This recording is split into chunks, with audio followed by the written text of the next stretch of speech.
దేవుని పరిశుద్ధ నామానికి స్తోత్రాలు కలుగునుగాక. ప్రభువు మనకు అనుగ్రహించినటువంటి ఈ ప్రశస్తమైనటువంటి సమయాన్ని బట్టి, మరొక దినమును బట్టి, ఆయుష్ ఆరోగ్యాన్ని బట్టి నేను దేవుని ఎంతగానో స్తుతిస్తా ఉన్నాను.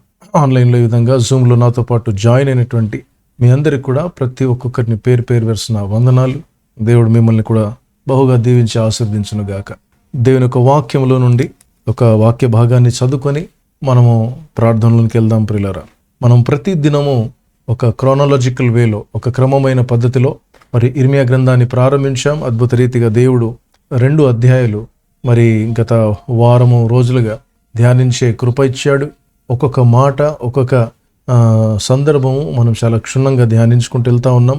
దీన్ని బట్టి మొదటి అధ్యాయంలో ఏముందో, 2వ అధ్యాయంలో ఏముందో చాలా మటుకు అవుట్లైన్ క్లారిటీ మనకు వచ్చి ఉంటుంది. దేవునికి స్తోత్రం కలుగును గాక. మరి 3వ అధ్యాయంలోనికి వచ్చాం మనం. ఇందులో మొదటి 5 వచనాలు, ఇర్మియా గ్రంథం 3వ అధ్యాయం మొదటి 5 వచనాలు ఒక భాగం ఉంది. ఈ భాగంలో కూడా దేవుడు ఇశ్రాయేలు ప్రజలను ఏమని పిలుస్తా ఉన్నాడు, ఏమని తన హృదయాన్ని కుమరించుకుంటున్నాడో ఒక మాట చెప్పాలంటే మనం దీన్ని ధ్యానం చేద్దాం. 3వ అధ్యాయము మొదటి 5 వచనాలు. మరియు ఒకడు తన భార్యను త్యజించగా ఆమె అతని యొద్ద నుండి తొలగిపోయి వేరొక పురుషునిదైన తర్వాత అతడు ఆమె యొద్దకు తిరిగి చేరునా? అలాగు జరుగు దేశం బహుగా అపవిత్రమగును గదా. అయినను నీవు అనేకుల విటకాండ్రతో విచారం చేసినను నా యొద్దకు తిరిగి రమ్మని యెహోవా సెలవిచ్చుచున్నాడు. చెట్లు లేని కొండ ప్రదేశం వైపు నీ కన్నులెత్తి చూడము. నీతో ఒకడు శయనింపని స్థలం ఎక్కడున్నది? ఎడారి మార్గమున అరబి దేశస్థుడు కాచి ఉండినట్లుగా నీవు వారి కొరకు త్రోవలో కూర్చుండి ఉన్నావు. నీ వ్యభిచారముల చేతను నీ దుష్కార్యముల చేతను నీవు దేశమును అపవిత్రపరచుచున్నావు. కావున వానలు కురియక మానెను, కడవరి వర్షము లేకపోయినది. అయినను నీకు వ్యభిచార స్త్రీ ధైర్యం వంటి ధైర్యము కలదు, సిగ్గుపడనలోకున్నావు. అయినను ఇప్పుడు నీవు నా తండ్రి, చిన్నప్పటి నుండి నాకు చెలికాడవు నీవే అని నాకు మొరపెట్టుచుండవా? ఆయన నిత్యము కోపించునా, నిరంతరము కోపము చూపునా అని నీవు అనుకొనినను నీవు చేయదలిసిన దుష్కార్యం చేయుచూనే ఉన్నావు. దేవునికి స్తోత్రం కలుగునుగాక. మరొకసారి దేవుడు ఈ వాక్య భాగములు కూడా చాలా స్పష్టంగా మరి దేవుడు ఇశ్రాయేలు దేశాన్ని లేదా యూదా దేశము, ఇశ్రాయేల్ దేశమును డివైడెడ్ బై 2, దాన్ని 2 విభాలుగా విభాగించబడింది. ఒకటి ఇజ్రాయేల్ అని, ఇంకోటి యూదా అని. ఎక్కువ మట్టుకు యూదాను దేవుడు టార్గెట్ చేస్తూ ఈ ఇర్మియా గ్రంథంలో ఎక్కువ మాట్లాడతాడు. అలానే ఇజ్రాయెల్ని కూడా వదిలిపెట్టలే. మెట్టుకు దేవుని ప్రజలైనటువంటి ఇశ్రాయేలీలను ఆ దేశమంతా కూడా, ఎవరండి దేశం అంటే? రాజైన యోషియా, మంత్రివర్గము, ఆ తర్వాత ప్రధాన యాజకులు, ప్రవక్తలు, శాస్త్రులు, పరిసయ్యులు, ఆ తర్వాత ప్రజలు, వీళ్ళందరూ కూడా ఒక దేశం కింద వస్తారు ఇశ్రాయేల్ దేశంలో. ఈ పైన టాప్ రాజు మొదలుకొని కింద కామన్ మ్యాన్, ఈ మొత్తం ఇశ్రాయేల్ ప్రజలందరూ కూడా, ఈ దేశమంతా కూడా ఎలా తయారైపోయిందంటే ఎక్కడ చూసిన విగ్రహారాధన, ఎక్కడ చూసినా అన్య దేశంలాగా ఆ దేశం కనబడతా ఉంటే దేవుడు వాపోతున్నటువంటి సందర్భం ఇది. ఆ విషయం మాట్లాడుతూ ఇజ్రాయెల్ ప్రజల్ని ఏమంటున్నాడంటే వారి యొక్క విగ్రహారాధనను దేవుడు వ్యభిచారంతో పోలుస్తూ ఉన్నాడు. ఓ దేశమంతా, మీ దేశానికి నేను కదా యాక్చువల్గా రాజును, మీ దేశానికి నేను కదా యాక్చువల్గా దేవుడును, మీ దేశానికి నేను కదా యాక్చువల్గా భర్తను అన్నట్టుగా మాట్లాడుతున్నాడు. నేను స్టార్టింగ్ నుండి చెప్తూ వస్తున్నాను.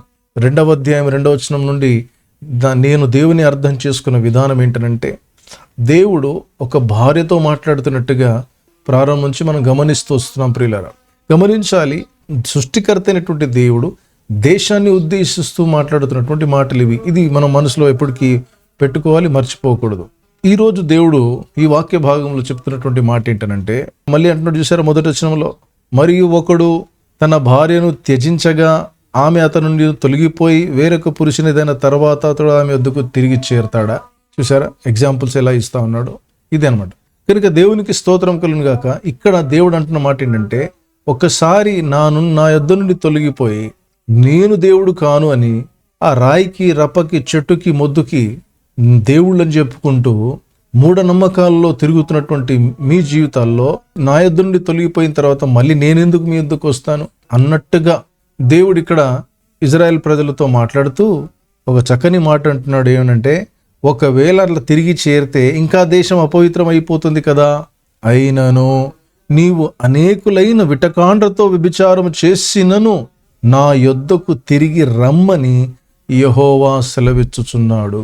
చూసారా ప్రియులారా, ఇంత ఘాటైన భాషలో, ఇంత సూటిగా, ఇంత ఏంటంటే వార్నింగ్ ఇస్తున్నట్టుగా మాట్లాడుతున్నటువంటి దేవుని యొక్క మనసు లోతులో తొంగి చూస్తే ఇక్కడ ఆయన అంటున్నాడు, నిన్ను తిరిగి రమ్మంటున్నాను కదా. ఎంత చక్కని మాట, ఎంత చక్కని భర్త అని చెప్పు. భర్త అంటే ఇక్కడ భరించువాడు, ఏలువాడు, పరిపాలించువాడు, పోషించువాడు, చూసుకునేవాడు. ఒక మాట చెప్పాలంటే శిరస్సు అయినటువంటి వాడు. ఒక దేహానికి శిరస్సు, ఒక దేహానికి మెదడు, మైండ్ ఏ విధంగా నడిపిస్తూ ఉంటుందో ఆలోచన చేత దేవుడే శిరస్సు లాంటి వాడు. ఆయన తన ఆలోచన చేత నడిపించాలని ఇష్టపడతా ఉంటాడు. ఆయన సమూయేలు గ్రంథం జ్ఞాపకం వస్తా ఉంది నాకు. సమూయేలు గ్రంథంలో మొట్టమొదటిసారిగా వాళ్ళు రాజును కోరుకుంటారు ఇశ్రాయేల్ ప్రజలు.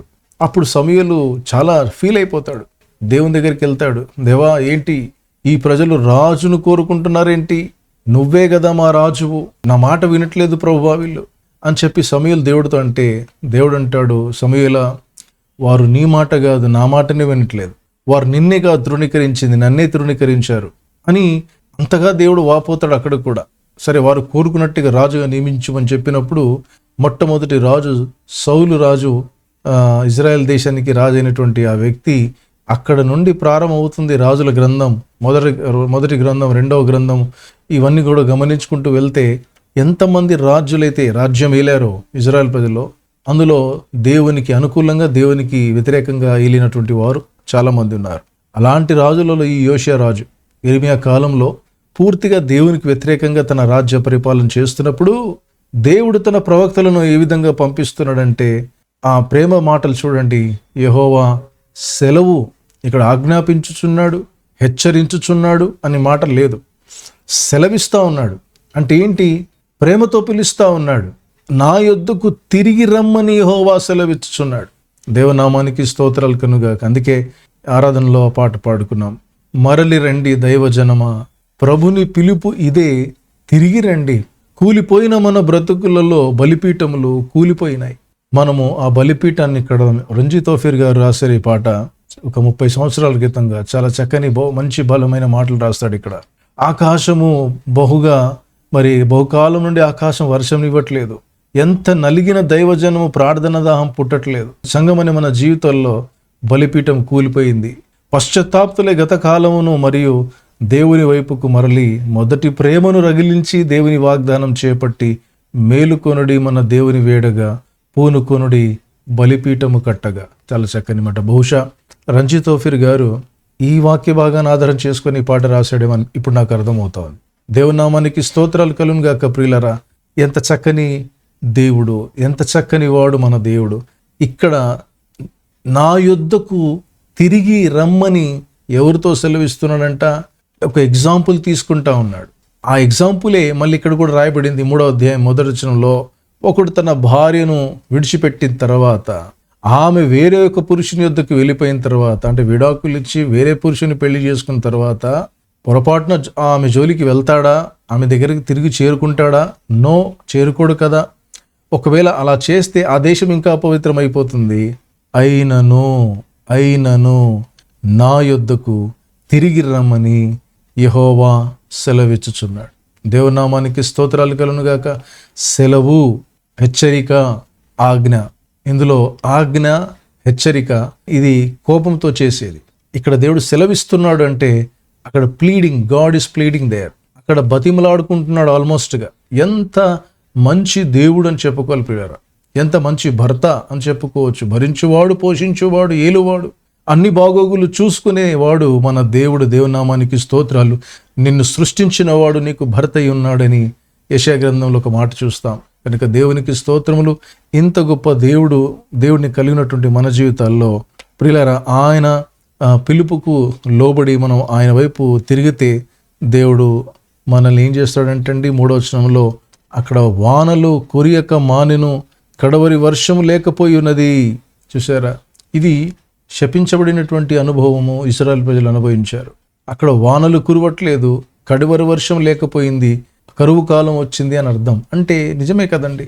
భర్త నుండి దూరం అయిపోయినటువంటి భార్య యొక్క పరిస్థితి, అసలు నిజానికి ఎవరైనా చనిపోయినటువంటి ఆ భార్యలు వాళ్ళ పరిస్థితి వాళ్ళకి అర్థమవుతుంది, భర్త యొక్క ఇంపార్టెన్స్ ఏంటి. లేక దూరమైనటువంటి భార్యకు కూడా అర్థమవుతుంది, భర్తతో దూరమైనటువంటి భార్యలకు కూడా ఆ ఇంపార్టెన్స్ ఏంటని. నా ప్రియమైన సోదరులారా గమనించాలి. ఈ గుల్బర్గా ఈఎస్ఐలో ఒంగోలు ప్రజల మధ్యలో పరిచర్య చేస్తున్నప్పుడు అందులో కొంతమంది చదువుకున్న వాళ్ళు, కొంత ఎక్కువ మట్టుకు 70% చదువులేనటువంటి వాళ్ళు ఆ కూలి పని చేసుకుంటుండేవాళ్ళు. కానీ చాలా మంచి జ్ఞానం, దేవుడు వివేకం ఇచ్చినటువంటి ప్రజలు వాళ్ళు. వాళ్ళేమో ఒకసారి మాట్లాడుతూ టు మై సర్ప్రైజ్ ఒక వాళ్ళ మాటల్లో నేను అర్థం చేసుకొని నేర్చుకున్న విషయం ఏంటంటే, భర్త ఎలాంటి వాడైనా సరే, వాడు ఎడ్డోడైనా గుడ్డోడైనా, వాడు పనికి మాలినోడైనా సరే, వాడు ఎటువంటి వాడైనా సరే భర్త ఉండాలి అనే మాట ఒక సందర్భంలో మాట్లాడుతూ ఒక ఆవిడ చెప్తుంటే నేను ఆశ్చర్యపోయాను. అంటే ఆ అనుభవంతో వస్తున్నటువంటి మాటలు అవి. భర్త ఎలాంటి వాడైనా సరే భర్త ఉండే మాట వేరు అన్నట్టుగా చెప్పుకుంటూ వస్తూ ఉంటే ఆ మాటలు ఇప్పుడు నాకు ఎందుకు జ్ఞాపకం వచ్చాయి. ఎందుకంటే ఇక్కడ దేవుడు ఇజ్రాయిల్ ప్రజలను ఒక భార్యగాను, ఆ దేశాన్ని ఒక భార్యగాను, ఇక్కడ దేవుడు తన భర్తగాను ఎలా పోల్చుకుంటున్నాడు చూడండి. అందుకే అంటున్నాడు, నన్ను దూరం చేసుకుంటే గనక నీకు వర్షం ఎక్కడుంటుంది, నన్ను దూరం చేసుకుంటే కడవరి వర్షమే ఉండదు, ఇంకా వానలు ఎక్కడ కురుస్తాయి, నీకు పంట ఎక్కడొస్తుంది, నువ్వు ఏం భుజిస్తావు, కరువు కాలమే కదా. ఇది మన ఆధ్యాత్మికమైన జీవితంలో దీన్ని అప్లై చేసుకుంటే, ఆధ్యాత్మికంగా దీని అర్థం ఏమిటంటే పిల్లరా, ఒకవేళ మన జీవితాల్లో మనము కూడా సృష్టికర్త అయినటువంటి దేవుని చేత చీకటిలో నుండి ఆశ్చర్యకరమైన వెలుగులోనికి రప్పించబడ్డాము. ఏ విధంగా ఇశ్రాయేలు ప్రజలు ఐగుప్తు నుండి పాలు తేనెలు ప్రవహించడానికి రప్పించబడ్డారు.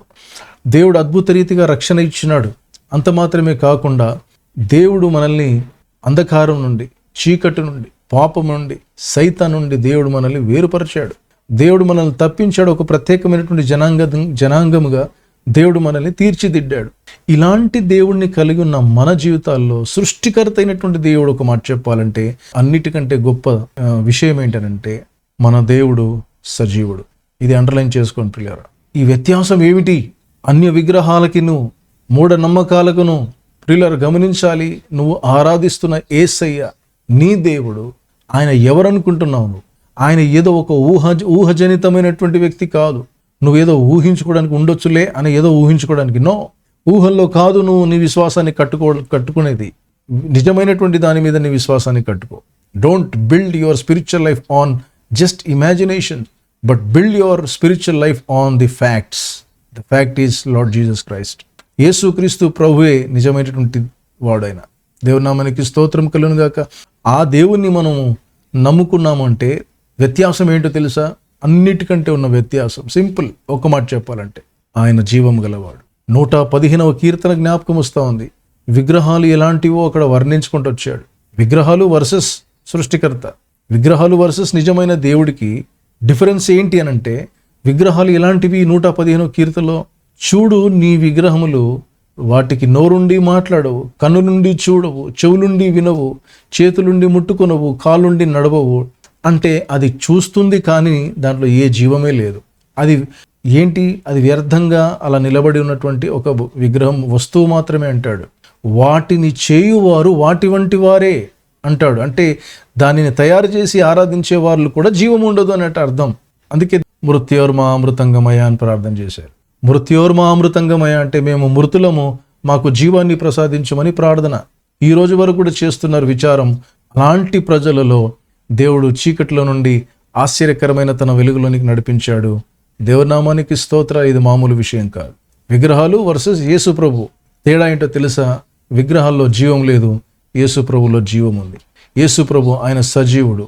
అందుకే ఆ వాక్కు, ఆది అందున్నటువంటి వాక్కులో జీవం ఉండేను, అది మనుషులకు వెలుగిస్తూ ఉంది అని యోహాను తన సువార్తలో ప్రారంభంలో ఇంట్రడ్యూస్ చేస్తాడు. ప్రియులారా గమనించాలి, యేసు ప్రభు సజీవుడు. ఇది నువ్వు రుచి చూసావా? ఒకవేళ ఈ మాటలు వింటున్నటువంటి ఎవరైనా సరే మీ జీవితాల్లో ఈ అనుభవంలో మీరు లేకపోతే ప్లీజ్ నేను రిక్వెస్ట్ చేస్తా ఉన్నాను, స్టార్ట్ ప్రేయింగ్ ఫర్ దాట్. ప్రభువా, నువ్వు సజీవుడవా, నువ్వు ఉన్నవాడవా? అయితే నన్ను దర్శించు, నాతో మాట్లాడు, నీ వాక్కు చేత నన్ను దర్శించు. నా పరిస్థితిని ఎరిగిన వాడవు నీవు, నా వ్యక్తిగత జీవితము, నా కుటుంబము, నా ప్రొఫెషన్ని, దేవా నా ఆత్మీయ జీవితాన్ని, సమస్తాన్ని ఎరిగిన వాడవు నీవు.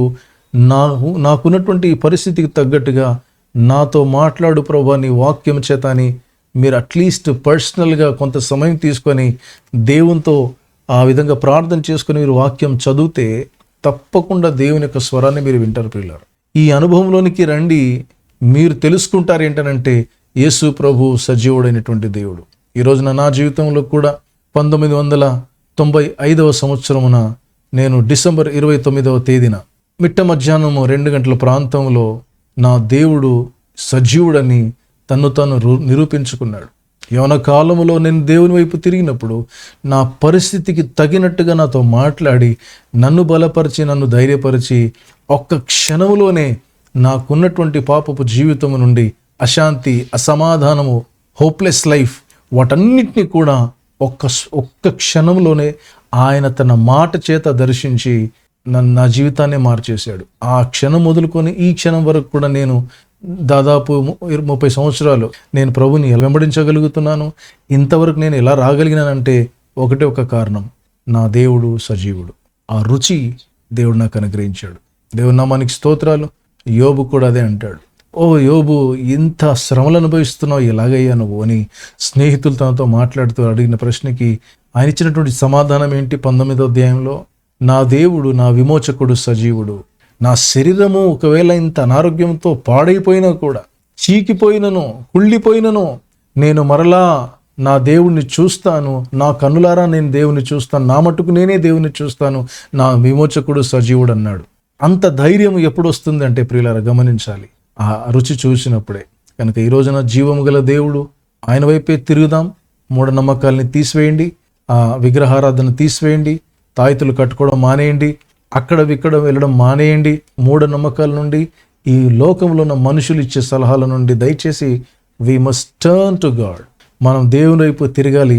ఇక్కడ దేవుడు అంటున్నాడు, మరలా నా యొద్దకు తిరిగి రమ్మని యెహోవా సెలవిచ్చుచున్నాడు. దేవునికి స్తోత్రంలో ఆయన వైపు తిరిగి ఆయనను హత్తుకుందాం. అప్పుడు ఏ వర్షం అయితే ఆగిపోయిందో దేవుడు వర్షాన్ని కురిపిస్తాడు, కడవరి వర్షము కురిపిస్తాడు. అంటే దాని అర్థం ఏంటో తెలుసా? ఏ ఇరుకులు, ఇబ్బందులు, కొరతలతో మనం బ్రతుకుతున్నామో వాటిని తొలగించి ఈ కరువు లాంటి పరిస్థితిని తీసివేసి దేవుడు సమృద్ధి అయిన పంటలను దేవుడు ఇస్తాడు. దేవుని నామానికి స్తోత్రాలు. ఇట్టి కృపా భాగ్యము ఈ మాటలు వింటున్న మనకందరికీ దేవుడు అనుగ్రహించును గాక. ఆమేన్, ఆమేన్.